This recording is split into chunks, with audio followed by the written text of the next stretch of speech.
Hello everyone, enjoy geography with आकृति में आपका स्वागत है। आशा करती हूँ कि आप लोग बहुत अच्छे होंगे, मस्त होंगे और ठंडी भी चल रही है, ठंडी के मौसम का एंजॉय भी कर रहे होंगे। तो चलिए हम इधर उधर की बातें ना करके आज हम भूकंप के बारे में पढ़ेंगे और अपनी टॉपिक को आगे बढ़ाते हुए चलते देखते हैं। तो आज हम देखेंगे भूकंप, हमारे धरातल पर भूकंप कैसे उत्पन्न होता है, क्या क्या कारण है, कैसे तरंगे उसकी क्या हैं। आज हम इसके बारे में अच्छे से डीप नॉलेज करेंगे। तो चलिए देखते हैं। जैसे H.F. रीड महोदय ने बताया है कि इनके द्वारा एक सिद्धांत ऐसे पूछ लिया जाता है एग्जाम में कि H.F. रीड, ये जो इलास्टिक रिबाउंड थ्योरी जो है किसका है, तो वो H.F. रीड का है। तो H.F. रीड ने इलास्टिक रिबाउंड थ्योरी, जिसको प्रत्यास्थ पुनर्चलन सिद्धांत बोलते हैं, इसके माध्यम से भूकंप को समझाया है। तो चलिए हम आपको समझाते हैं। जैसे H.F. रीड महोदय क्या कहते हैं कि जो ये हमारी पृथ्वी का सेल है, जो हमारे पृथ्वी के सेलें हैं, इसको इन्होंने एक रबड़ की संज्ञा दी है। इलास्टिक रिबाउंड थ्योरी इनका सिद्धांत है।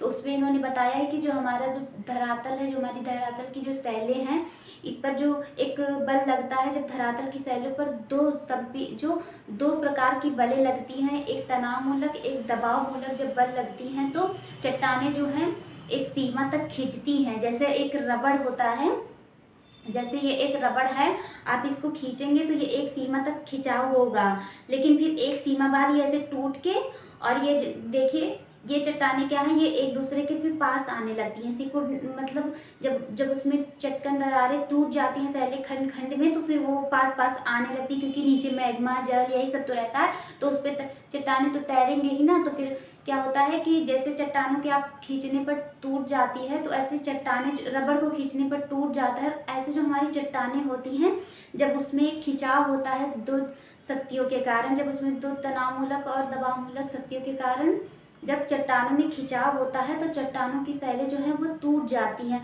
और टूटने के बाद एक संपीडनात्मक बल उसमें लगता है। संपीडन में क्या होता था, एक वलन रूप में ऐसे ऐसे चट्टानें पास आती थी। तो इसमें भी एक संपीडनात्मक बल उत्पन्न होता है, जिससे चट्टानें पास आने की कोशिश करती हैं। जब चट्टानें पास आने की कोशिश करती हैं, तो आपस में सेलें जो हैं वो टकराती हैं। जब वो टकराती हैं, तो उसमें सेलों में एक कंपन उत्पन्न होता है। जब सेलों में एक कंपन, जैसे जब ये चट्टानें टूट गई, तो ये सब सेल खंडे हैं, और ये सेल खंडे जो है यहाँ आके ये टकराती हैं एक दूसरे से। जब ये चट्टानें आके यहाँ पर टकराने लगती हैं, तो इसमें एक क्या होता है, कंपन उत्पन्न होता है, जैसे भ्रंश मूलक भूकंप यहीं से का निर्माण होता है, उत्पन्न होता है। इसी को भूकंप बोलते हैं। तो H.F. रीड महोदय के द्वारा ये बताया गया है। अब हम देखेंगे कि इसके कारण भी कुछ हो जाते हैं कि भूकंप आने के क्या क्या कारण हो सकते हैं। तो जैसे कारण में आप जान सकते हैं, अगर हम बात करेंगे कारण की, तो कारण में आप जान सकते हैं जैसे प्लेट विवर्तनिकी सिद्धांत को ले सकते हैं।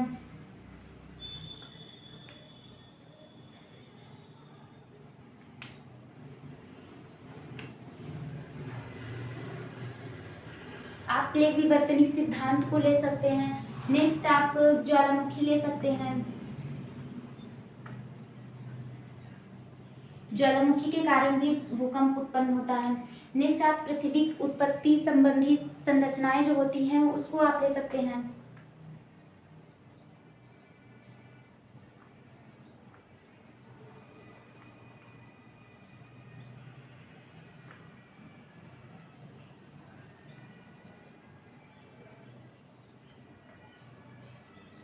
आप प्लेट विवर्तनिकी सिद्धांत ले सकते हैं, ज्वालामुखी देख सकते हैं, और पृथ्वी की उत्पत्ति से संबंधित सिद्धांत को देख सकते हैं। कुछ मानव जनित क्रियाएं भी होती हैं, उनको भी आप ले लेते हैं। एक कृत्रिम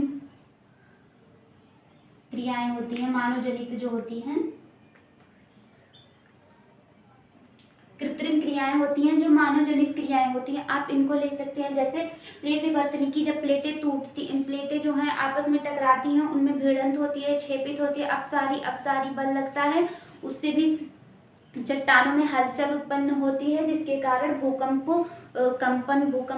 सेलों में कंपन एक उत्पन्न होता है आंतरिक बलों के कारण। तो भूकंप हमको यहाँ पर अपने पृथ्वी पर महसूस होता है। नेक्स्ट हम देखेंगे ज्वालामुखी। जब ज्वालामुखी का उद्गार होता है तो ऐसे भी चट्टानें हिल जाती हैं और उसमें चटकन दरारें पड़ने लगती हैं, इससे भी भूकंप हमको महसूस होता है। पृथ्वी की आंतरिक संरचनाएं, जब पृथ्वी की आंतरिक संरचनाओं का निर्माण होता है, वही यही सब सारी क्रियाएं जब होती हैं उसमें, इससे भी भूकंप का ही निर्माण होता है। कृत्रिम मानव द्वारा जो बांध नदी काट के बनाए जा रहे हैं, इससे भी कहीं न कहीं सैलों को नुकसान होता है और वन को काटा जाता है, ट्रेन लाइनें बनती हैं, तो ये सारी क्रियाएं इसका कारण हो सकती हैं भूकंप आने का। अब हम इतना मैं आशा करती हूँ कि आपको मेरे द्वारा बताया गया इतनी चीज़ें आपको क्लियर हो गई होंगी। अब हम आगे देखते हैं भूकंप तरंगे।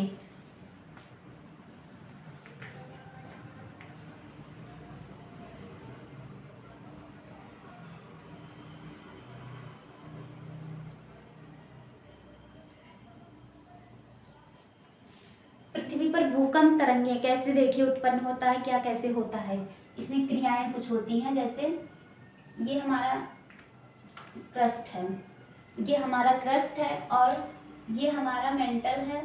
नेक्स्ट ये हमारा कोर है। जो ये हमारा मेंटल और कोर है, ये हमारी अर्धपिघली अवस्था में है।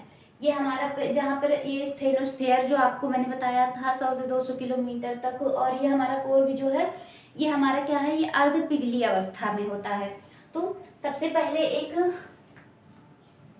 ये बिंदु और ये जो होता है, सबसे पहले हम देखेंगे कि भूकंप उत्पन्न कहाँ पर होता है। तो जो ये मैंने बिंदु बनाया है इसको बोलते हैं फोकस। इसको फोकस बिंदु बोलते हैं।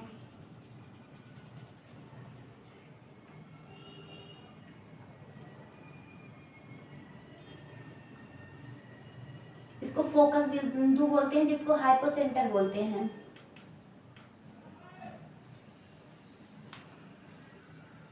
इसको हाइपोसेंटर बोलते हैं और यहीं पर उत्पन्न ये होता है अधिकेंद्र, इसको कहते हैं।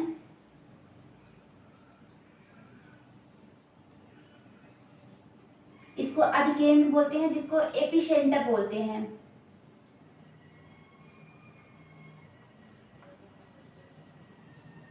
जैसे ये जो मैंने फोकस बताया आपको, ये जो फोकस होता है यहाँ पे सबसे पहले भूकंप उत्पन्न होता है। तरंगे जो होती हैं यहीं से उत्पन्न होती हैं। यहाँ पर सबसे पहले भूकंप का उद्गार होता है, एक प्रकार समझ लीजिए, उत्पन्न होती हैं और इसकी जो तरंगे होती हैं सबसे पहले यहाँ पहुँचती हैं अधिकेंद्र पर, एपिसेंटर पर, क्योंकि यहाँ पर सबसे पहले भूकंपों का अनुभव किया जाता है। उत्पन्न कहाँ पर होंगी भूकंप, फोकस पर उत्पन्न होंगी, और महसूस कहाँ किया जाता है, सबसे पहले अधिकेंद्र एपिसेंटर पर सबसे पहले भूकंप को महसूस किया जाता है। और इसमें तरंगों की बातें जैसे हमने लिखा तरंगे, अब हम देखेंगे कि तरंगे किसे कहते हैं। तो सबसे पहले हम बात करेंगे तरंगों। तो हमारे पृथ्वी पर 3 प्रकार की तरंगे पाई जाती हैं। कौन कौन सी हैं? P waves, L waves, S waves, next L waves. जो पी वेव्स होती हैं ये प्राथमिक तरंगे होती हैं। प्राथमिक वेव्स होती हैं, जैसे ये हमारी पृथ्वी पर सबसे पहले आती हैं, जैसे पी वेव्स, ये प्राथमिक तरंगे होती हैं।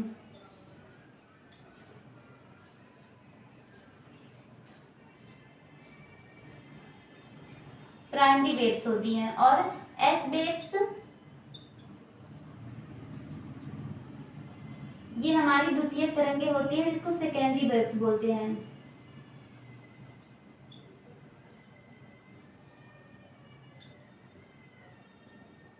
जिसको सेकेंडरी वेव्स बोलते हैं। ये एल वेव होती है, जिसको धरातलीय तरंगे बोलते हैं।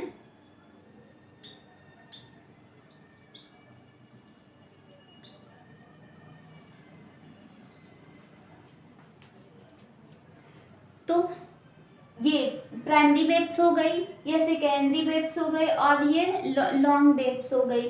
प्राइमरी वेव्स जिसको प्राथमिक तरंगे बोलते हैं, ये हमारी प्राथमिक तरंगे क्या है, ये फोकस पे उत्पन्न होकर सबसे पहले अधिकेंद्र पर जाती हैं, उस पर महसूस के झटके महसूस किए जाते हैं। वहां से ये सब यहाँ पर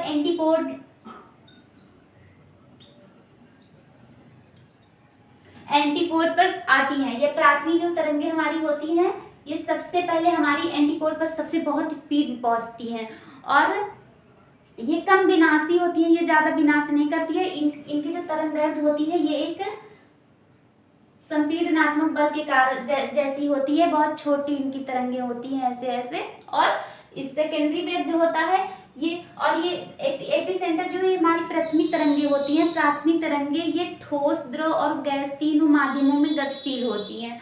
नेक्स्ट जो हमारी द्वितीयक तरंगे होती हैं ये सिर्फ ठोस में ही गतिशील होती हैं, ये द्रव और गैस वाली अवस्थाओं में नहीं जा पाती हैं, सिर्फ ये ठोस वाली अवस्थाओं में ही गतिशील हो पाती हैं। और ये इसके पी वेव के बाद इसका उद्गार होता है, ये सिर्फ ऐसे ही जाती हैं बस।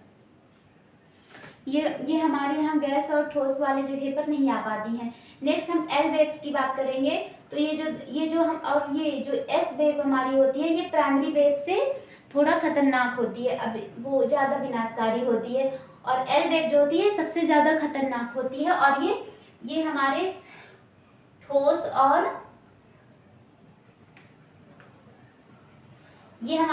और तरल अवस्था में, द्रव अवस्था में चलती है, लेकिन ये हमारे पृथ्वी के अंदर नहीं चलती है। ठोस और तरल और दो माध्यमों में चलती है, लेकिन ये हमारे धरातल पर ही उथल पुथल मचाती रहती है। तो आशा करती हूँ कि आप अच्छे से इसको नोट कर लीजिए, आपको ये समझ में आया होगा। आप इसको नोट कर लीजिए, मैं अच्छे से तीनों तरंगों को आपको मैं अच्छे से एक्सप्लेन करती हूँ आगे।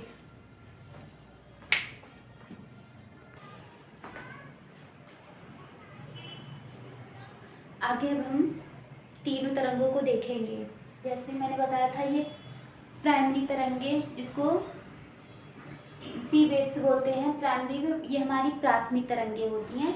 इसको हमने बताया था, जो हमने ये क्रस्ट बताया था, यहाँ पर जो मैंने फोकस बताया था अधिकेंद्र, ये सबसे पहले प्राथमिक तरंगे जो हैं यहाँ से उत्पन्न होती हैं, इसकी तरंगे यहाँ पहुँचती हैं, यहाँ पहुँचने के बाद सबसे पहले ये जो है ये एंटीपोड सेंटर पर पहुँच जाती हैं।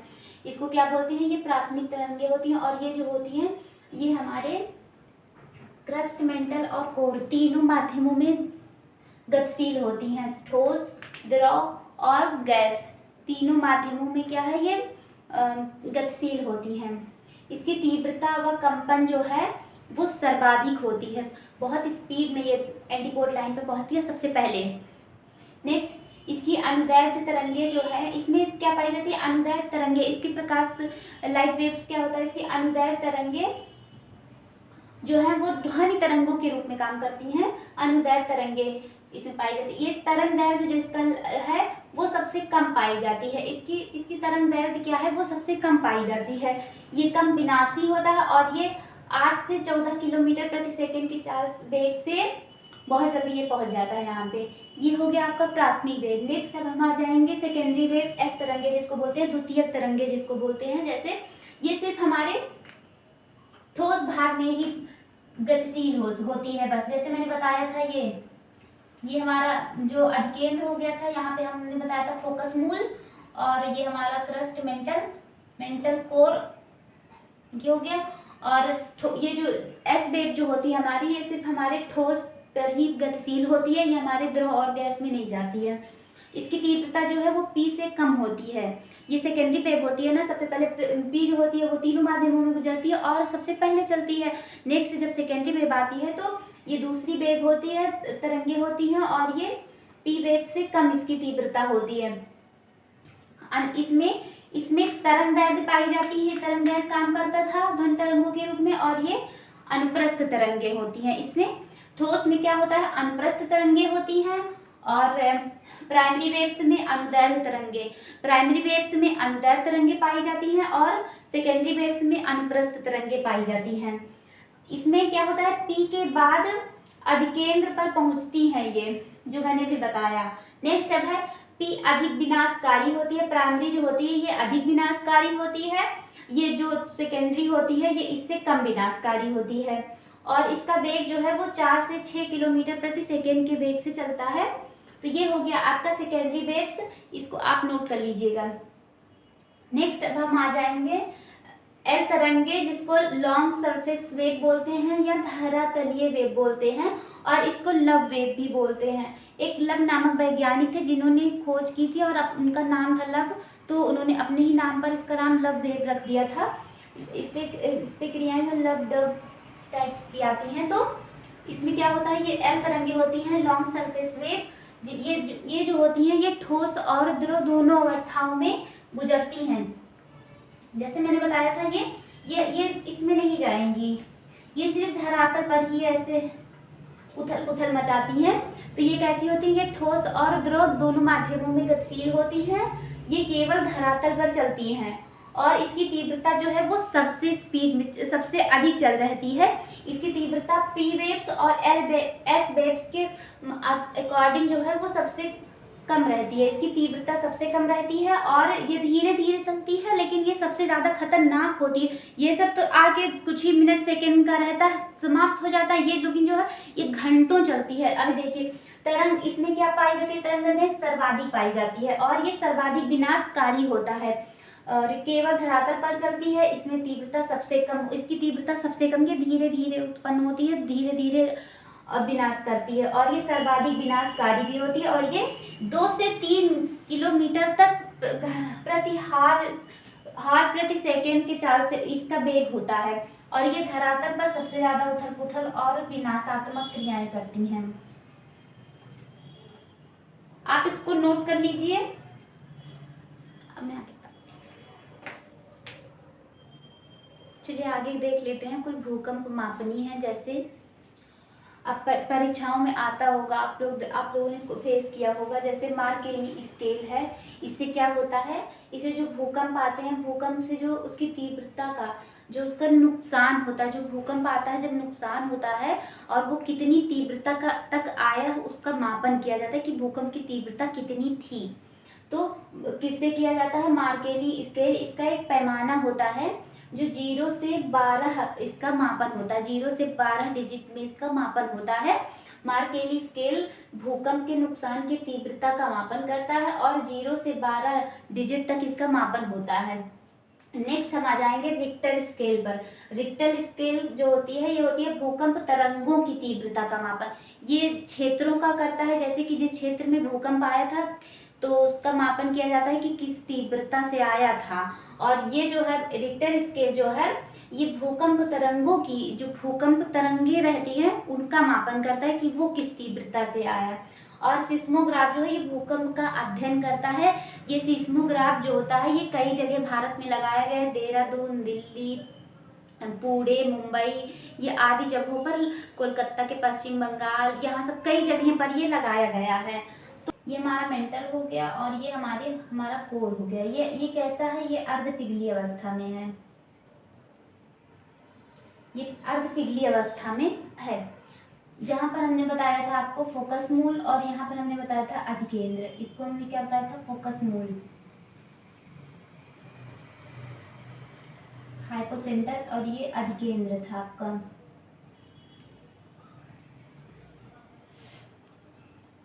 अधिकेंद्र जिसको एपिसेंटर बोलते थे।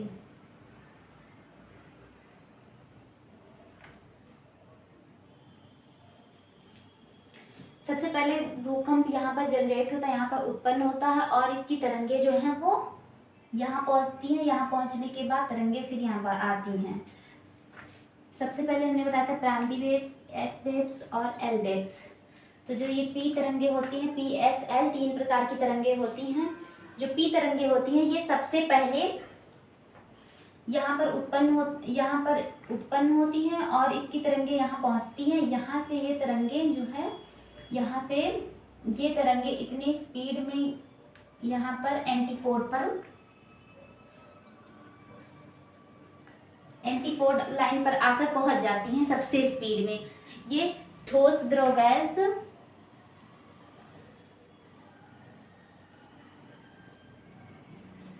गैस तीनों, ये ठोस, द्रव, गैस तीनों माध्यमों में यहाँ पर बहुत स्पीड में आकर पहुंच जाती हैं। नेक्स्ट हम बात करेंगे सेकेंडरी वेव, जो सिर्फ ठोस माध्यमों में चलती है। ये ठोस और द्रव में नहीं चल पाती है, ये सिर्फ ठोस में जाती है बस।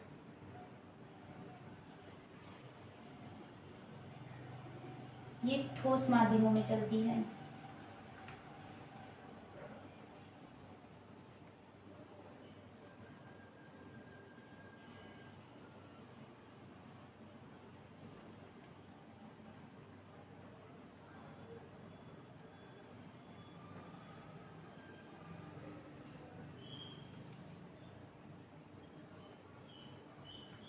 हम क्या जानेंगे कि जो ये प्राथमिक तरंगे होती हैं, पी तरंगे और एस तरंगे जो होती हैं, ये ठोस और द्रव, ठोस में यहाँ पर पी तरंगे भी और एस तरंगे,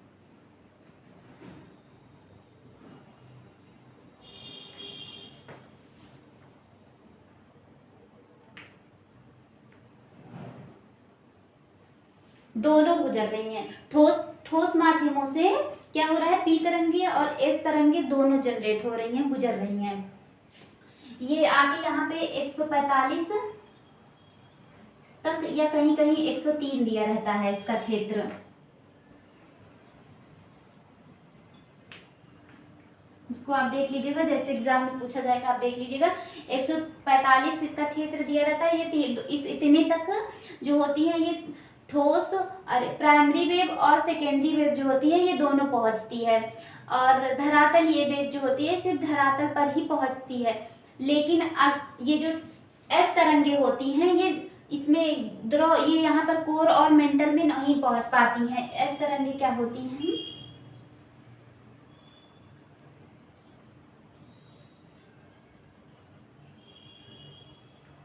तो ये एस तरंगे जो होती हैं ये कोर और मेंटल में नहीं पहुंच पाती हैं।